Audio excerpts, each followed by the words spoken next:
এই মাস যখনই আসতো রাসূলুল্লাহ সাল্লাল্লাহু আলাইহি সাল্লাম একটা দোয়া বেশি বেশি পড়তেন। কোন দোয়া? হ্যাঁ, পড়েন আল্লাহুম্মা বারিক লানা ফি রজব ওয়া শাবান ওয়া বাল্লিগনা রমাদান। এই মাস যখনই আসতো আল্লাহ নবী, বিশ্ব নবী রাহমাতুল লিল আলামিন দোয়া শুরু করে দিতেন।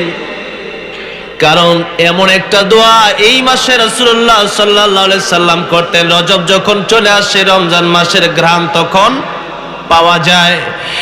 এই জন্য রাসূল সাল্লাল্লাহু আলাইহি সাল্লাম দোয়া করতেন, আল্লাহ রাব্বুল আলামিন রজবে আর শাবানে আপনি আমাদেরকে বরকত দেন, আর রমজান পর্যন্ত আপনি আমাদেরকে পৌঁছে দেন, আপনি আমাদের হায়াত সেই পর্যন্ত লম্বা করে দেন।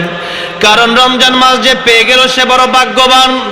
যে ব্যক্তি লাইলাতুল কদর খায়রুম মিন আলফি শাহর, হাজার মাসের চাইতে বেশি দামি যে রাত, একটা মাত্র রাত, সেই রাত লাইলাতুল কদর যে ব্যক্তি পেয়ে গেল সেই ব্যক্তির ভাগ্য খুলে গেল।